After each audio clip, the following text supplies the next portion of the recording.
when we're looking at bar by bar analysis, where do we start? Well, we've got to start with a basic idea of what we're thinking about the overall shape of the markets. We've got to get some perspective. We've got to try and get some ideas about what we think the market should be doing. Now, we've obviously got a bearish perspective of this. We've just looked at the bond, for example, as a possible buy. And we start thinking about that bearishness and we say, okay, well, I get a fair idea that there's a bear in the markets. How can I exploit that bearishness? Well, if we were looking at it from the Buzzy concept, then obviously we would look at it from the concept of, well, let's look at it from where the locals would draw in some ideas and some lines, and we can obviously do that. We could draw in, for example, an idea that the selling could be somewhere up here. Now, if we're happy with that narrative, if we think that that's reasonable, well, those areas are trades. We could put in a sell trade in each of those areas. There's 3 sell trades. And you could say, right, I'm going to take a punt on those sells. I'm going to be looking for those short trades as opportunities. Now, you don't have to do that because obviously that's you being very, very aggressive in your passive state. You're trying to find the stop run and you're selling in the stop run. Now, there might be a big buyer coming in right here. You can see there was a big buyer that just came in there at 54s, right? But the price down ticked a little bit. It's trying hard to run up. We're obviously getting some buyers coming back in again and punching hard into that. And it's again came back down again. So obviously you could then say, right, we did pretty good there. And obviously you could then say, right, I'm going to put my buy stop into place. I'm going to take some profits there. And I'm going to put my buy stop in place. And obviously if I do that, then if that upticks, I just get taken out at break even. Now I'm flat. I've just made 1 tick profit on that trade. Now obviously that allows me to then look at the markets and say, all right, am I going to go again? Am I going to try and get another trade on? Do I still like it? That's what Buzzy does. That's the idea of the concept of trading like a local. The idea of trading like one of these guys tells me that I should be looking to try and do this. Now I can obviously bid for that, and I can take 3 ticks out if I can get filled. I got filled, so I've now got 1, and I can put a buy stop in play back there, and I just get taken out because it was on an uptick, and that's us taking 4 ticks out of that trade. We've just made 5 ticks in the last 2 bits of chart, right? 5 ticks. And if we still like it, we can try again and say, right, let's try again here, guys. Let's do some business again here. Now, you've got to keep in mind that this is still finding no sellers at lower prices here. Look, see these exhaustion prints. Why are you selling into exhaustion, for example? Now, that's obviously a question you've got to try and answer. So I'm obviously bidding again there. We've just got 3 contracts filled, and you can see we've just made 1, 2, 3, 4, 5, 6 ticks. We've just made 6 ticks on 3 contracts. 6 ticks on 3. I've just taken some profits. And obviously what we'll now do is we'll put a buy stop in. Sorry, we got 4 contracts on that one. So we've put a buy stop in place. Now obviously it's upticked against us, guys, because I was a little bit too slow when I was talking about it there. And unfortunately we missed the cut on that trade there, so that was a little bit disappointing on my part. And obviously, as I said, we've completely screwed up on that on that exit because I was talking and I've missed the ability to put the stops in at break even before we had the trade. Now that's put us into difficulty. That means that we've just turned a winning profit into a losing trade, right? Now we're back in profits now, so we can go back into this and just put our stops back in now. We can put that buy stop back in place. We can bring one of those buy stops into play right now. And again, we can see that that gives us a nice easy exit on that trade. And again, another profit. So now we've done about 12 ticks of profit off of this same top edge. We've now done 10, 11, 12 ticks of profit off the top edge. If I go again into this price here, we can pick up another tick. There we go. There's another tick of profit. And I can obviously try the whole trade over again. This is the point about trading, isn't it? So we've now done around about 15 ticks of profit in total on this trade so far, possibly even a little bit more. And obviously we've still got 3 contracts short. Buy stop in place. I can bid for this level here. I can bid for this level here. And you can see that the idea behind this, we managed to get filled on those down ticks at this price. And that's us. That's us now flat. So we managed to get 4 contracts out for a maximum there, another profit on the trade. So we've now done over 20 ticks of profit on a maximum of just 4 contracts, and we've done it in just what? 30, 1 minute, 2 minutes, 3 minutes, 4 minutes, guys. In 4 minutes, we've just made 20 ticks of profit. 20 ticks. 5 full points, $250, up to a maximum of 4 contracts. Up to a maximum of 4 contracts. Now, obviously, I could keep working this instead of talking. I could keep selling into this because we want to be short, right? We're all aware that we want to be selling this uptick. We're all aware that that's the right trade to do. We're all aware that they're manipulating the price higher just now, 100% certain they're manipulating the price higher because we can see it from our specialist trade. Specialists are all over this on the short side. So the manipulation is bullish. The trade is bearish. Our job is to execute those trades. So selling into these buzzy levels, seeing no buyer, no sellers at lower prices, the price goes up, selling back into these trades again here, executing against those, down she goes, doing the trade again, the new buzzy levels up here, for example, and saying, okay, let's see this manipulation. We're obviously still aware that we want to be still on this side of the book. We want to still be working on the short side. The market maker's book says we should still be short, so I'm going to go in aggressively. Why would you do that trade? There's obviously reasons why you might want to do it. But if you go in aggressively, you've just got to stop at break even very quickly there. You can put your buy stop in place. That's you. You've now got a free trade at 53.50s. Cancel that sell order there. You're now in a, see how the sell's now going, guys? Beautiful. Stops at break even +1. You've only got 1 contract on that occasion, but you've just made 1, 2, 3, 4, 5 ticks. So now I'm making another 2 ticks profit break even. So now I'll put the stops behind that 0 line just there. And now the price is trading 52s. So there's the 0. We've just been taken out. You can see the trade is now completed. And we've just made another 6 tick profit on the trade. 6 tick profit on the trade, guys. How easy was that sell? Well, it's what we call the tipping point. We sold as we got beyond this. We've got our exhaustion print behind us there. See the exhaustion print right there? We've got the volume trading here, which means that we can now go to squeeze the low print here. Okay, so we can sell into that for that breakaway to the downside, hence the reason why I took the trade. And look at what happened next. The trade sold off like an absolute beauty, right? Now the book flipped at this price. The book went slightly more bullish at this price, and it's caused the price to go back up again.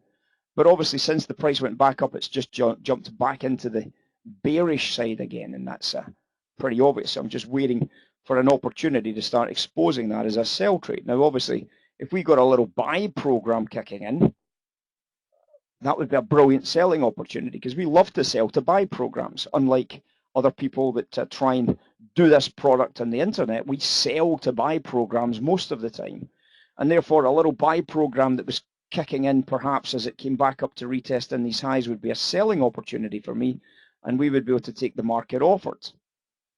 But that's not happened. We haven't found enough buyers at higher prices, and the prices rolled back off again, and that's called a failed auction. You can see that in the background. There's the failed auction coming back off, and obviously we'd expect to see the squeeze trying to test into the 51.5s.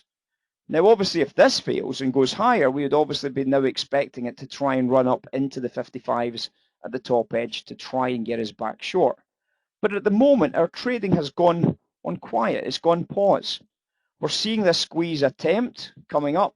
We're not seeing a lot of net sellers coming into the book just now, so I don't think it's going to happen just yet. We're obviously watching to see if it does happen. And obviously there is a possible stop run that might result in a cheeky buy trade at the moment. But I don't think it's going to happen just yet because I don't see enough sellers coming in the downtick to make it happen unless they just pull the liquidity away to make that sale through the bottom edges. Now, if you don't think it's going to happen, what could you do? Well, you could obviously start bidding for these 52s, 51 and 3/4. So you could bid the 3/4, but I don't like that because obviously buying just above this level here is tough because that level is going to always act as a magnetic pull against you. You can see my call was right. It wasn't enough to sell at that stage. It still wouldn't be enough for me to buy the 52s. So my call on the buy side of the trade could have made you 4 ticks to the upside. But obviously, as I said, it's got a risk reward that's not very good. It's not really where we want to be doing business. And that's what we've got to remind ourselves as we go into this new week, is that whilst we might have some great trades, and we can obviously look back on our specialist chart, and we can look at whether these specialists are bullish or bearish. And obviously, if I look at the specialists, I don't think there's anybody in this room that would imagine for 1 second that there's anything but a bearish specialist in the background. Look at the divergences that we're seeing creeping in here. Look at the divergences we've seen since this top edge got put in. I like the short side of this trade. And as a result, I want to be selling at higher prints. I want to be working into these top edges where we drew in the buzzy levels. Now take a look at what happened since we drew those buzzy levels in, guys. We always say hindsight's a wonderful thing, but you've just heard this live commentary, and you've just seen us talking about selling into this top edge. You've just seen us selling into that top edge, and look at what happened next. The price dropped. Selling into an uptrend, selling on an uptick, accurately. The drawdown was next to nothing. We suffered nothing on the drawdown. We still made a lot of money. On a 4 lot, we still made profits on that little rotation back down to a low print price of 51.5. The idea of being able to do that regularly on the charts is critical to your success going forward. As a scalper, for example, if you ever wanted to scalp in the equity indexes, if you can't do that, if you can't work those orders, if you're not willing and able to work those orders because you're too slow in your thought processes, you're not clear enough about what you're expecting, you're going to find that you're not going to be able to take advantage of these. You've got to get past that narrative. You've got to get past that anxiousness. I like this trade above here at the moment for a possible play on the short side. I can see a bearish bank book at the moment. I see the book is bearish for me at the moment. I would love them to game the stops through the 3 1/4s, 3 3/3, 4s. I'd love to game the 3 3/4, 4s. I'd love to game that level there, see what plays out, and if we can get a buy program kicking off up here, so much more the better. We can sell to that buy program because that looks like a great trade. Now, if you don't want to wait, guys, get into the habit of playing with these sell orders. If you're saying, well, you know, I think the market's going to break south, I can see some selling coming in, get into the habit of playing with those. Get into the habit of saying, okay, well, I'm willing to play a couple of shorts to see if the market is just about to do that sell-off. Well, get ready for it. Try and trade for it. Try and think about how it would look in terms of building a position. Now, I like stops, as you know. I like to run stops. I like to get in position to run stops. There's the price down ticking. So that little sell trade's just made you another profit, and you've now got your stops back at break even, +1 on one occasion and +2 in the second occasion. You're now short 2 contracts. You've already got your first 2 contracts out for profits. There's your 2 stops in your place at +1 and +2. And now, obviously, you're in great shape because even if you don't run the stops at the top edge, you're short. So if the market breaks south, you're in it, right? So that we can bring one of the stops down a little bit. So now we're getting 2 + 3. We've got 5 ticks minimum on this trade. It's now about to break south. We're getting selling coming in. Not a lot of selling. Not enough selling. So we get stopped out there at +3. And we've just been stopped out at +2. So we've got 5 ticks additional profit again on another trade. 5 ticks. 5 ticks, guys, on another trade. Another profit. Another profit for 5 ticks. You might be laughing at a 5 tick profit, guys. It took us 1 minute to make 5 ticks profit, plus the 2 contracts that were taken out for another 5 ticks before those 2 contracts were left in. So we made about 10 ticks on that on another 4 lot trade. Doesn't sound like much, It's another $120 in 2 minutes. So if you're a four-lot trader, sorry, you've just now done around about 30 ticks since this top edge started, which was only at half past. It's now at 1840. That's 11 minutes of time. 11 minutes, guys. And obviously you're now in position for that squeeze, which we expected.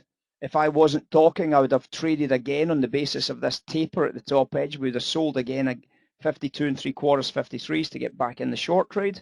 And you can see there's the stop run through the bottom. As expected, as predicted, as called over here, when the price was going up in an uptrend, we've now went from 55s down to 50.5s. That's how you trade, guys. That's how you make high quality, regular, consistent, easy money decisions. We've just traded 5, 6 times during that period with 100% winners,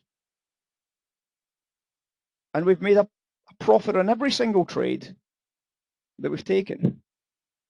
We haven't taken a losing trade. Maybe with a commission we scratched on one, I think. So we might have ended up scratching on one, which is technically a loss with the commissions, but the rest of them were all taken out for +1 profit on the trade, minimum. And when you think about it, if I can do that in that little flurry of activity, it's quite possible. I mean, we just started randomly, as you know, tonight. We didn't pick this point on the charts specially. It's a live exercise on the right-hand edge. You can see from the timing. It's a live exercise on the right-hand edge. And obviously, based on that live exercise, we've been able to trade anywhere on the charts at any point and still make 100% winners. That's why these exercises are incredibly valuable, guys. Because if we can do that, we have the confidence to step into any market, whether it's oil, bonds, whether it's the Forex markets, or whether it's the S&P itself. We've got the ability to step in and the quality to step into any markets and consistently make trades. We know what the probability says. We start trading our ideas. We start trading upticks. We start selling. I sold every single one of those trades on an uptick with a sell limit order. Every trade we took out was a buy stop order with a couple of exceptions. We took a couple of buy limits, and that's how the trade works. It's beautiful, isn't it? Absolutely beautiful. So I didn't want to get into a class on this because obviously the idea of this is really just to give you a reminder, a refresher quickly to do this exercise. Make sure you do it every day. Try and give yourself a half hour or 15 minutes at the end of every day to do this exercise in as low a time frame as you can, possibly even as low as a 1 second chart, possibly on a 5 second chart, a 10 second chart, a 30 second chart, or if you need to, a minute chart. And then just do as many experiences as you can. Get into the habit of not requiring a top edge to be broken before you'll sell. Trying to get into the habit of buying for BSG squeezes and selling for BSG squeezes. Trying to get into the habit of reading the tape of the exhaustion prints and the profile prints, the tipping points, because that in the core of all your trading is where all your trades are going to come from. The macro analysis of bullish and bearish isn't going to give you a trade. It's going to give you an idea. If I know that the market is a buy market, if I know that the market is a sell market, it's only an idea. I've still got to go onto my charts and do the business. And that's where an awful lot of traders fall apart.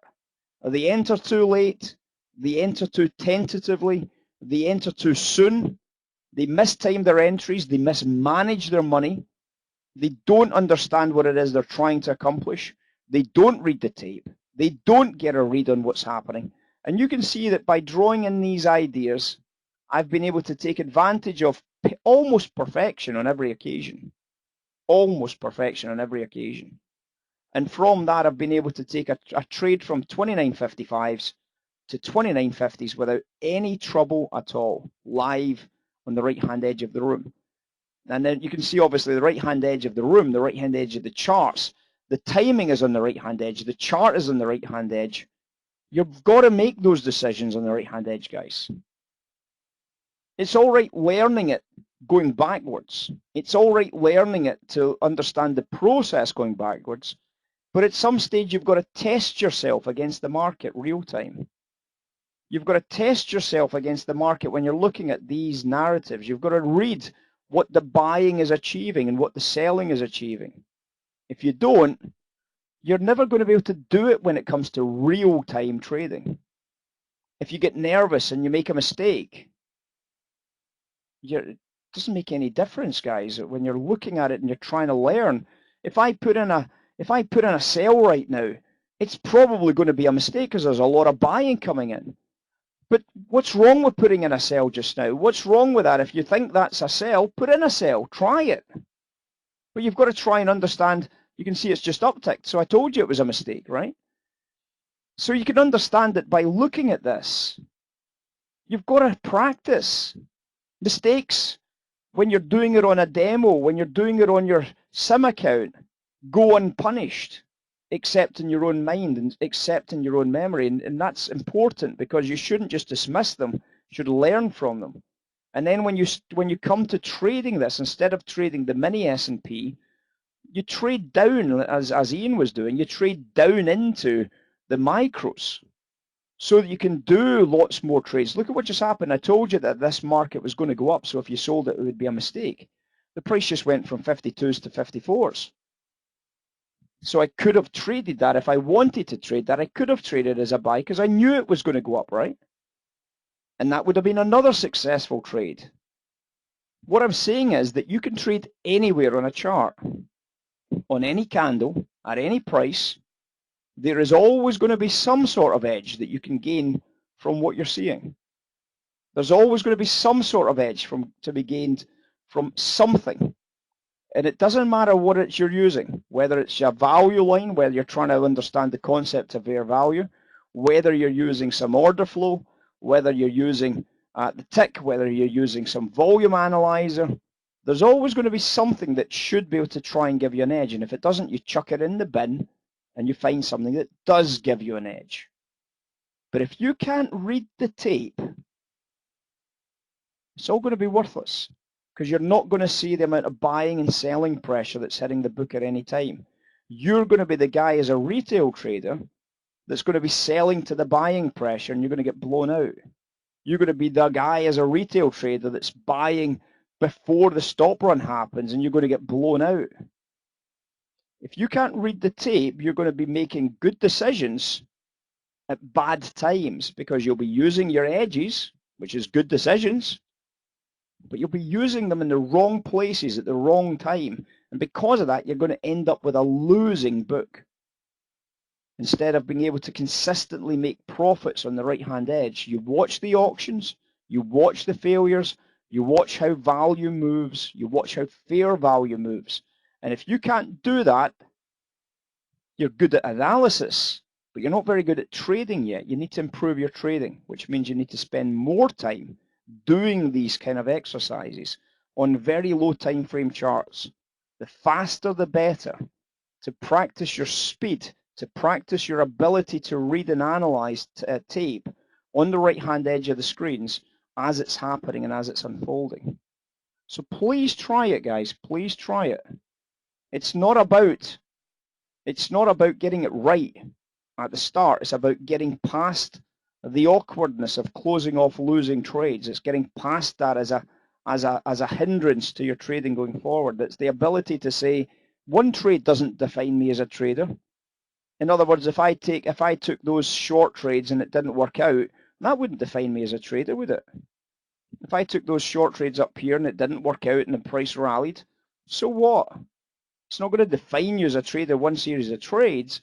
What's going to define you as a trader is the ability to keep trading, the ability to manage your risk, the ability to manage your profits, the ability to maximize your profits on any one trade, the ability not to make stupid mistakes by pressing a buy button instead of a sell button. All of those things can be fixed by practicing on this chart. By practicing on this chart, we can understand this idea, they understand this process. And it doesn't matter what it is you're using for value, guys. It's about practicing the entry process based on that value. It's about getting a time frame that you're comfortable with, but not too comfortable with. You've got to test yourself. You've got to push yourself. If you're comfortable with a 1 minute chart, trade off a 30-second chart, trade off a 10-second chart. If you're comfortable on a 30-second chart, this 30-second chart looks like an eternity. Trade off a 1-second chart, 5-second chart. If you can trade off a 1-second chart, guys, congratulations, you've just made it as a local, right? You've just made it as a local. So I think we'll finish off at that, guys, for the time being. As I said, it wasn't really getting into depth on this. I just wanted to remind you to do the exercises. Make sure you do it every night. And then over the course of the next few days, we'll obviously build out on this. Each classroom we do, we'll build out on this process again and again and again, going back through the process of understanding the options and so on and so forth. So have a good one. I'm going to say thank you very much, guys. In the meantime, adios amigos. Arrivederci, auf Wiedersehen, sayonara, tutsi, au revoir, tak skadua, and spasibo. Do svidania. Ciao for now.